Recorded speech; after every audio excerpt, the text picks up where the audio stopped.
बिस्मिल्लाहिर्रहमानिर्रहीम। अस्सलाम वालेकुम दोस्तों, एक नई वीडियो के साथ हाज़िर हैं। चलिए अपनी वीडियो स्टार्ट करते हैं। जैसा कि अभी तक आप सब जान चुके होंगे कि पाकिस्तान की नेस्कॉम और टर्की की टर्किश एरोस्पेस इंडस्ट्रीज़ यानी कि TAI के दरमियान एक मुआहदा हुआ है, जिस मुआहदे के मुताबिक पाकिस्तान तुर्की के बने हुए एनका अनमैन्ड एरियल व्हीकल्स जो है वो पाकिस्तान के अंदर बनाएगा। और आई बिलीव इस मुआहदे के तहत पाकिस्तान को ये भी इजाज़त मिल चुकी भी है कि पाकिस्तान इनको खुद से बना भी सकता है और एक्सपोर्ट भी कर सकता है। डेफिनेटली तुर्की की इजाज़त उसमें शामिल होगी। तुर्की से कंसल्ट करके पाकिस्तान किसी भी तीसरे मुल्क को इसको सेल कर सकेगा। लेकिन अच्छी बात यह है कि पाकिस्तान इसको ना सिर्फ बनाएगा खुद से, और उसके बाद इन मेल ड्रोन्स को पाकिस्तान सेल भी कर सकेगा। एक दो चीज़ें आपको बताता हूं कि ये जो मुआहदा ये तुर्की की ड्रोन इंडस्ट्री के लिए बहुत ज़्यादा मुफीद साबित होगा। देखिए, पाकिस्तान दुनिया के उन ममालिक में शामिल है जिसको हर वक्त जो है वो एक थ्रेट रहती है, और पाकिस्तान की मिलिट्री जो भी असला परचेज करेगी उसके बारे में आप ये कह सकते हैं कि उस असले की जो क्वालिटी है वो काफ़ी ज़्यादा बेहतर है। पाकिस्तान ने काफ़ी सोच समझ के इस मुआहदे को साइन किया। लेकिन आज इस वीडियो के अंदर मैं आपको ये बताऊंगा कि पाकिस्तान ये अनका मेल ड्रोन जो है ये क्यों बनाने जा रहा है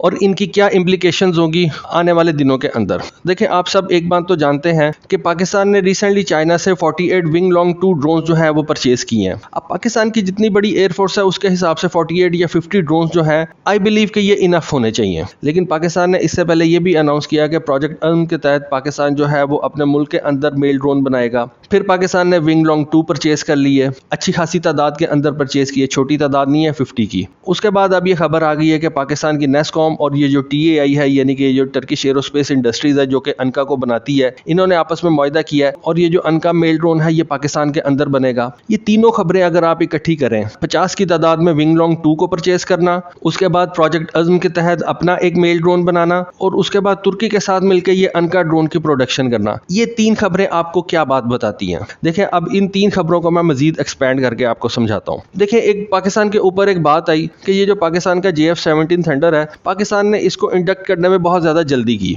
ठीक है, मैं आपको इसकी वजह बताता हूँ। हर एयरफोर्स जो होती है ना वो अपनी स्ट्रेंथ के ऊपर खेलती है। किसी एयरफोर्स के पास कोई स्ट्रेंथ होती है, किसी एयरफोर्स के पास कोई स्ट्रेंथ होती है। पाकिस्तान एयरफोर्स की स्ट्रेंथ है उसकी ह्यूमन रिसोर्स। मैं आपको एक बात समझाता हूँ। एक चीज़ का आपने नाम सुना होगा, pilot to cockpit ratio. Pakistan की pilot to cockpit ratio I believe इस वक्त दुनिया में सबसे ज़्यादा बेहतर है। दूसरी तरफ देखें, इंडिया की पायलट टू कॉकपिट रेशो जो है वो इस वक्त दुनिया में सबसे ज़्यादा ख़राब है। अब ये चीज़ क्या होती है, इसको आसान अल्फाज में मैं आपको समझाता हूँ कि पाकिस्तान के पास कॉकपिट्स कम है और पायलट्स ज़्यादा हैं। यानी कि पाकिस्तान के पास जहाज़ उड़ाने के लिए कम है और पाकिस्तान के पास पायलट्स ज़्यादा हैं। दूसरी तरफ इंडिया के पास क्या चीज़ है, इंडिया के पास जहाज़ हमसे ज़्यादा है लेकिन उसके पास पायलट्स कम है। इस वजह से आप एक छोटी सी बात नोट करें कि पाकिस्तान के जो मोस्टली पायलट्स होते हैं वो यंग एज के होते हैं, और पाकिस्तान अपने F-16 के ऊपर, जो कि पाकिस्तान का बेस्ट फाइटर जेट समझा जाता है, उसके ऊपर पाकिस्तान जो है ज़्यादा से ज़्यादा स्क्वाड्रन लीडर को लेके जाता है। स्क्वाड्रन लीडर के बाद जब वो विंग कमांडर बनता है, उस पायलट की जो ऑपरेशनल ड्यूटीज़ होती हैं उनको कम कर दिया जाता है, क्योंकि पाकिस्तान के पास F-16 तो उतने ही है लेकिन पायलट की तादाद जो है वो ज़्यादा बढ़ती चली आ रही है। इस वजह से पाकिस्तान जो है वो नए नए पायलट्स को जो है अपने F-16 के ऊपर लेके जाता है। इसी तरह JF-17 थंडर का हिसाब है, इसी तरह मिराज तैयारों का हिसाब है। ओवरऑल पूरे पाकिस्तान एयरफोर्स का यही हिसाब है। दूसरी तरफ आप इंडिया की एयरफोर्स को देखें, इंडिया की एयरफोर्स में ना सिर्फ विंग कमांडर्स जो है वो ऑपरेशनल ड्यूटीज़ दे रहे होते हैं, बल्कि विंग कमांडर से ऊपर वाले रैंक्स के पायलट्स भी जो हैं वो भी जो है ऑपरेशनल ड्यूटीज़ के ऊपर लगे हुए हैं। इससे आपको क्या जाहिर होता है, इससे ये जाहिर होता है कि इंडिया के पास पायलट्स की कमी है। इसी वजह से तेजस जो है वो डिले हुआ है, क्योंकि इंडियन एयरफोर्स जो है वो अपने पायलट्स को उन्होंने ऑपरेशनल ड्यूटीज़ दी हुई है। इंडियन एयरफोर्स के पास इतने ज़्यादा पायलट्स नहीं हैं जिनको वो हाल के लिए भेज सके और वो तेजस की टेस्टिंग के लिए वो इस्तेमाल कर सके। आप खुद चेक कर लें, अभिनंदन को देख लें, विंग कमांडर होते हुए वो MiG-21 को उड़ा रहा था। अब आपको सबको पता है कि MiG-21 जो है वो पॉइंट डिफेंस फाइटर है। पॉइंट डिफेंस फाइटर के अंदर आपने एक विंग कमांडर को बिठाया हुआ है, जबकि पाकिस्तान अपने F-7 जहाज़ों के अंदर आई बिलीव कि किसी भी विंग कमांडर को नहीं बैठने देता। मैं ये नहीं कह रहा कि बैठने नहीं देता, लेकिन आई डोंट थिंक सो कि पाकिस्तान एयरफोर्स का कोई भी F-7 जहाज़ ऐसा होगा जिसके अंदर कोई विंग कमांडर जो है किसी ऑपरेशनल ड्यूटी के ऊपर होगा। विंग कमांडर्स पाकिस्तान एयरफोर्स के अंदर F-7 ज़रूर उड़ाते होंगे, लेकिन आई डोंट थिंक सो कि जंग की सूरत में जब टेंशंस हाई हों उस वक्त पाकिस्तान किसी भी विंग कमांडर को जो है वो F-7 के अंदर ऑपरेशनल ड्यूटी के ऊपर भेजे। इंडिया को भेजना पड़ता है। रीज़न क्या है कि इंडिया के पास पायलट्स थोड़े हैं। इंडियन एयरफोर्स अपने पायलट्स को स्पेयर नहीं कर सकती कि वो तेजस की टेस्टिंग के लिए जाए। एक तो ये बात हो गई, लेकिन हमारा टॉपिक जो है वो आज ये नहीं है। हमारा टॉपिक जो है वो ये है कि पाकिस्तान मिलिट्री जो है वो इतने ज़्यादा ड्रोन्स का करेगी क्या। 50 उसने चाइना से ले लिए, प्रोजेक्ट अज़्म के तहत वो अपना एक मेल ड्रोन डेवलप कर रही है। उसके बाद उसने तुर्की से ये मुआहदा कर लिया कि ये जो अनका ड्रोन्स है वो उनको पाकिस्तान के अंदर बनाएगा और उनको एक्सपोर्ट भी कर सकेगा। ये 3 खबरें मैंने आपको बताया कि ये 3 खबरों को आप अगर ज्वाइंट करें और उसके साथ इस बात को मिलाएं कि हर एयरफोर्स जो है वो अपनी स्ट्रेंथ के ऊपर खेलती है। मैंने आपको कहा कि पाकिस्तान एयरफोर्स के पास इतने ज़्यादा जहाज़ नहीं है, इंडिया के पास ज़्यादा जहाज़ हैं। पाकिस्तान एयरफोर्स की जो स्ट्रेंथ है वो उसकी ह्यूमन रिसोर्स है, वो उसके पायलट्स हैं। तो पाकिस्तान ने अगर इंडिया को मैच करना है और डेफिनेटली करना है तो किस तरह से करेगा। पाकिस्तान को इन नंबर ऑफ कॉकपिट्स को बढ़ाना पड़ेगा। अब नंबर ऑफ कॉकपिट्स को बढ़ाने के लिए क्या चाहिए, देखें अगर आप JF-17 थंडर ही इंडक्ट करते जाते हैं, JF-17 थंडर जो है हो सकता है कि 20 से 25 मिलियन डॉलर का एक जहाज़ हो, क्योंकि अब ये ब्लॉक 3 आ रहा है तो डेफिनेटली इसकी कीमत बढ़ेगी, इसकी प्राइस हो सकता है 20 से 25 मिलियन डॉलर की हो जाए। एक ड्रोन जो है, एक बड़ा अच्छा ड्रोन जो है, मेरा नहीं ख्याल के $1 मिलियन से ज़्यादा का होगा। इस वक्त पाकिस्तान क्या कर रहा है, मेरा ख्याल ये है कि पाकिस्तान इस वक्त अपनी मिलिट्री के अंदर यानी कि नेवी, आर्मी और एयरफोर्स तीनों के अंदर ड्रोन्स की तादाद जो है उनको बढ़ा रहा है। और दूसरी तरफ पाकिस्तान की नीड भी है कि पाकिस्तान जो है अपने कॉकपिट्स की तादाद को बढ़ाए। और उसके बाद अगर आपने कॉकपिट्स की तादाद को थोड़े बजट के अंदर बढ़ाना है तो 2-3 तरीके हैं। या तो आप JF-17 थंडर बहुत ज़्यादा बनाना शुरू कर दें, आप एक हद से ज़्यादा JF-17 थंडर नहीं बनाएंगे। $25 मिलियन का अगर एक JF-17 थंडर आता है तो दूसरी तरफ मेरा ख्याल है कि अगर आपका $1 मिलियन का एक ड्रोन आता है तो आप एक JF-17 थंडर के बदले में 25 ड्रोन जो है वो बना सकते हैं। और ये 25 के 25 ड्रोन जो है ये काफ़ी ज़्यादा काम आपके कर सकते हैं। रिकॉनेसेंस कर सकते हैं, ISR का काम कर सकते हैं, इंटेलिजेंस सर्वेलेंस रिकॉनेसेंस कर सकते हैं, क्लोज एयर सपोर्ट दे सकते हैं। आपको मैं एक छोटी सी मिसाल देता हूँ। अब आप ये गिनते जाएं ये ड्रोन जो है ये कितने काम कर सकते हैं, गिनते जाइएगा। आपको पता है कि ये जो अमेरिका का रीपर ड्रोन है, ये जो प्रीडेटर ड्रोन है, इनके ऊपर अमेरिका हेलफायर मिसाइल लगा सकता है। अब हेलफायर मिसाइल जो है वो कौन सा काम करता है, वो एंटी टैंक का काम करता है, क्लोज एयर सपोर्ट का काम करता है। जितने भी ये ड्रोन्स हैं, मेल ड्रोन्स हैं, ये एंटी टैंक यानी कि क्लोज एयर सपोर्ट का काम कर सकते हैं। सबसे पहले आपके JF-17 थंडर या आपको F7 जो है अगर आपने क्लोज एयर सपोर्ट के लिए भेजने हैं, उनकी जगह पे आप इन मेल ड्रोन्स को भेज सकते हैं। आपका JF-17 थंडर या आपका F7 जो है वो क्लोज एयर सपोर्ट की ड्यूटी से हट गया, वो कोई और काम कर सकता है, उसकी जगह पे आप इस ड्रोन को क्लोज एयर सपोर्ट के लिए भेजेंगे, ठीक होगा। उसके बाद आपके नेवी को जो है वो ज़रूरत पड़ेगी। समंदर आपका बहुत बड़ा है। मैंने आपको एक वीडियो के अंदर बताया था कि बलूचिस्तान के बाद जो पाकिस्तान का सबसे बड़ा रिस्पॉन्सिबिलिटी वाला एरिया है वो पाकिस्तान का समंदर है। पाकिस्तान के समंदर का जो एरिया है वो इवन पंजाब से भी बड़ा है, सिंध से भी बड़ा है, KPK से डबल है, KPK से तो बहुत ही बड़ा है। पाकिस्तान के जो समंदर के एरिया की रिस्पॉन्सिबिलिटी है वो सिर्फ बलूचिस्तान के एरिया से छोटी है।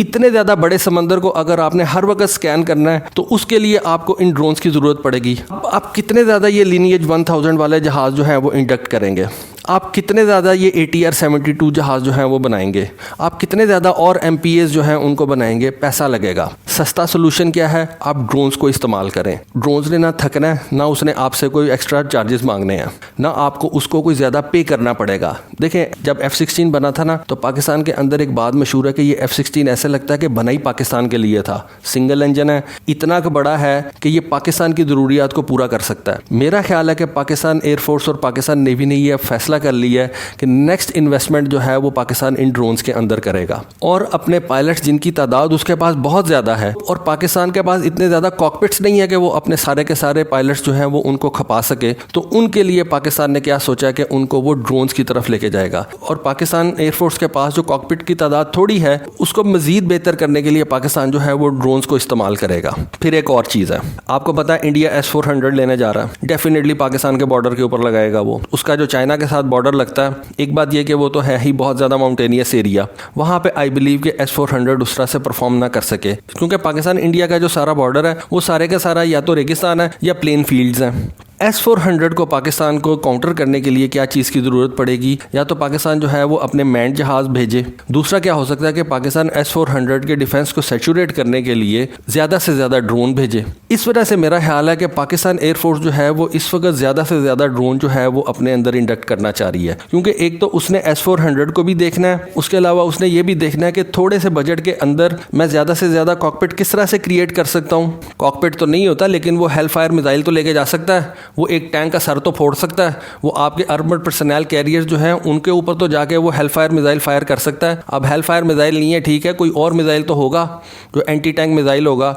उसके बाद लेज़र गाइडेड बॉम्ब फेंक सकता है, LGV बॉम्ब फेंक सकता है। उसके अलावा कोई और मिसाइल जो है वो फायर कर सकता है। ये रेंज एक्सटेंशन किट्स जो हैं इनको फायर कर सकता है। ये सारी चीज़ें जो हैं, कहने का मकसद ये है कि पाकिस्तान के पास इतने ज़्यादा प्लेटफॉर्म्स हो जाएंगे कि वो इंडिया के नंबर्स को मैच कर सके, क्योंकि पाकिस्तान ने हर सूरत इंडिया से वन अप रहना है। क्योंकि अगर पाकिस्तान ने सर्वाइव करना है तो उसको इंडियन आर्मी, एयरफोर्स और नेवी से वन अप रहना पड़ेगा। नेवी इंडिया की काफ़ी बड़ी है, खैर उसके और भी मसले मसाइल है कि उसका कोस्ट भी बहुत बड़ा है। अगर उसकी नेवी बड़ी है तो उसका कोस्ट भी उस हिसाब से बहुत ज़्यादा बड़ा है। उसके बाद आपको पता है कि अमेरिका ने हमारे कोबरा हेलीकॉप्टर जो है वो रोक लिए हुए हैं। पाकिस्तान तुर्की से हेलीकॉप्टर लेने जा रहा था, उसने उसके इंजन बंद कर दिए। तो अब पाकिस्तान ने क्लोज एयर सपोर्ट के लिए तो कुछ ना कुछ करना है। मैंने आपको बताया कि इन ड्रोन्स के ऊपर आप हेल फायर मिसाइल या उस तरह का कोई भी ऐसा मिसाइल जो आपने अपनी कंट्री के अंदर बनाया हो, उसको आप इन ड्रोन्स के ऊपर लगा के तो किसी भी टैंक के ऊपर फायर करके तो टैंक को डिसेबल कर सकते हैं। ठीक है, ये ड्रोन्स कभी भी इन अटैक हेलीकॉप्टर्स का नेमुल बदल नहीं हो सकते, लेकिन क्लोज एयर सपोर्ट के लिए पाकिस्तान इन ड्रोन्स को इस्तेमाल कर सकता है और ज़रूर करेगा भी। तो इतने ज़्यादा नंबर्स में पाकिस्तान क्यों ले रहा है? कमेंट सेक्शन के अंदर आपने मुझे ज़रूर बताना। देखें, पाकिस्तान ने 50 ड्रोन्स जो हैं वो चाइना से परचेज किए हैं, विंगलोंग 2।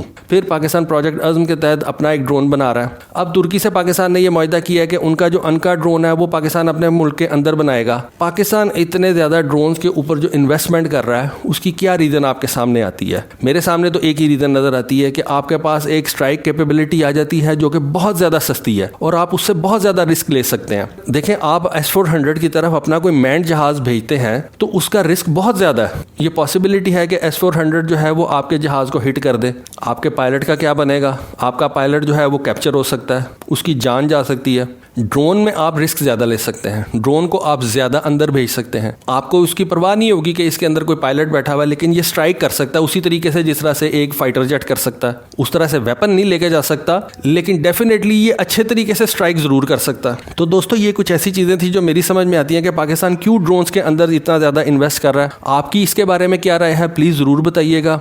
होपफुली आपको आज की वीडियो पसंद आई होगी। मेरी तरफ से आज के लिए बस इतना ही। Thank you. अल्लाह हाफिज़।